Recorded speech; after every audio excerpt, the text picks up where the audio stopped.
This week,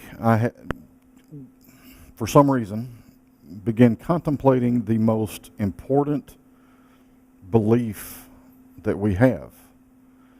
And it is our belief about our relationship with God. Now, for those of us who show up here on Sundays or watch the videos or study about God, that's pretty obvious. What I came to realize, though, through some of my studying and reading, was that everybody is affected by their belief of their relationship with God. One of the things that started this out was a question about atheism that was thrown at me this week. And even atheists who claim there is no God, their world is greatly affected by their belief in a lack of God. So this question, this belief, this relationship that we think we have with God affects us all and affects us greatly. It affects the way we think, the way we believe, the way we perceive things, the way we judge things. This has created the illusion of separation. It's how it all got started, was our belief that when we were born into this world, we became separate from God. Even those of us who believe that we are one with God and then we were born into this world and then we're going to join back up with God, we sometimes see this life on earth as separate from God. Because of this, many different things have been created. Religion was created because of this. Religion, in its most pure origination, if you will, was created to help guide people back to God. People thought they were separate of God. They created a way to get back to God. The problem with that is, as time went on, it became full of doctrine and full of rules and full of regulations and created more separation. The rules and regulations that were created for, and I'm going to use Christianity just because that's the one I'm most familiar with.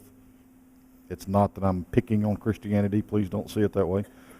Christianity created all these rules and regulations to help people walk the walk that they believed was the path back to God. And the more rules, the more regulations they got, created a bigger and bigger and bigger gap, or illusion of gap, I should say, between themselves and God. Now, if that weren't enough, Christianity itself broke off into all of these different religions. We've got the Baptist over here, and the Baptists have different beliefs as well, because there's the regular Baptist, there's the Southern Baptist, there's the fundamentalist, the progressive. Then there's that other group that we're not going to talk about. The same with Methodist, same with Lutheran, same with Catholic. There's many subsets. Each one has their own rules, and every time there's rules, it creates separation. Now, I'm not saying go break all the rules. Don't hear that. But when the Baptists believe one way, a great example, I was taught that dancing was a surefire way to find hell. Okay? If I am a Baptist, I am buying that. I am buying into it wholeheartedly. I never dance, because if I dance, I'm going to get farther away from God. Everybody I see on the dance floor is separate from me. I have to see them as heathens. I have to see them as going directly to hell. There's nothing that creates separation more than seeing people as different, as wrong. Okay? So, what happens is when I get into this mindset of separation, I'm judging constantly. Because if I am separate from God and my goal is to find my way back to God, or in the case of atheism, my goal is to stay as far away from God as possible, as far as away from the belief of God as possible, then anything that counteracts that, I'm having to judge as right or wrong, good or bad, lacking. So separation, the belief of the illusion, separation between us and God, creates a life of friction, of disharmony.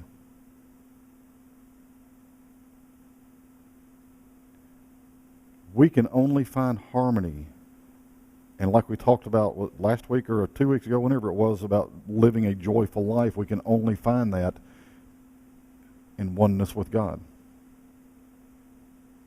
Now, I picked on religions a little bit. Let's open this up so that you know that I'm not just picking on religions. Government is built on the illusion of separation. Always has been, always will be. If everybody on this earth saw themselves as one with God and saw themselves as one with everyone else, if everyone here believed the truth that God is in everything and everyone, there would be no excuse for a government. There would be no excuse for a religion. There would be no excuse for the big major corporations, which are now playing a big part in the illusion of separation. The corporations are doing it because if you don't have my product, you are out there somewhere. You're not part of the in crowd. You're not part of the right way. Watch the commercials one night. Just watch commercials on TV and you will see this. As you know, disharmony, that friction that we have when we see ourselves as separate, leads to stress. It can lead to nothing else. Stress has been proven over and over and over again to lead to disease, physical ailments. So living a life believing in that illusion of separation leads to a life of disease. Now, somebody who totally believes they're one with God, maybe their body does get sick. Maybe their body does develop disease. Their spirit never will. Their spiritual self, like we talked about in the meditation this morning, is pure. It is beautiful. It is whole, always. And that's our truth. Living a life based on the illusion of separation, the floods that we saw, that people are still seeing, the disease, the illness, the terrorism, the cancers, all of the things that we see as bad, and those things become distractions. They become, for many people, they become, why is God doing this to us?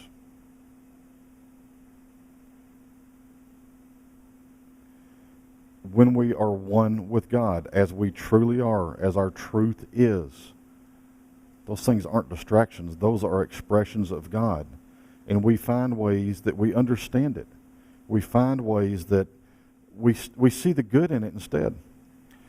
The one example we have from this weekend was on down here on the highway where all those cars were backed up for 6 hours. Somebody had the goodness in their heart to stop. Otherwise, if they'd have just kept going through, how many people would have died? We don't talk about that. We just talk about, oh God, we had to sit in line for 6 hours. The media is another way that separation exists. They show only that. Had to sit in line for 6 hours. Well, think of all the people that got saved because they didn't try to go through that water.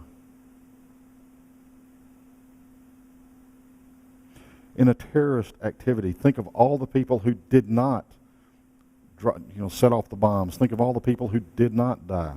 Think of all the people who came to the rescue and helped others. We don't see that. God is in action in all of it. And our spiritual selves get to interpret it and perceive it in a way that we can see the good in all. If you look outside this morning, the sun is shining after all of these days of rain. The sun is shining. It really does look cleaner. That's God. That was a cleansing, if you will. I like to look at it that way. Maybe that's not exactly what was intended by it. Maybe God didn't sit up there and say, okay, we need to cleanse this. Okay, you're going to get rain for 5,000 days. I don't believe that's what God is doing up there, but I choose to see everything is cleaner. And in that, the floods don't look quite so bad. Some people down here lost some property. It was property. Their lives were spared. Separation from God causes you to see things through eyes of fear, through eyes of negativity. See things as less than, as lacking, as wrong, as bad. Looking at eyes through our truth, through oneness with God, through our spiritual selves, which are expressions of God, we get to see the good. We get to see the highest good in everything. We get to perceive love in everything. We get to perceive our own highest good as we interpret the world.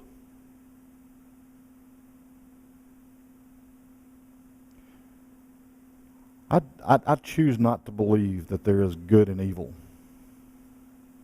I choose to believe that we get to interpret all actions, all behaviors from a place of love, which is with God, which is one with God, or through a place of fear, which is that horrifying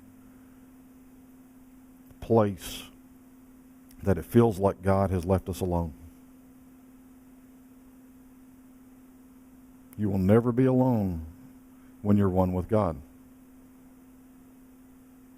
You will never be at risk when you're one with God, because when you're one with God, your spiritual truth, your spiritual self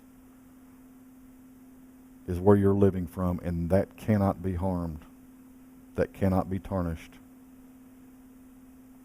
That is true now, and it's true always.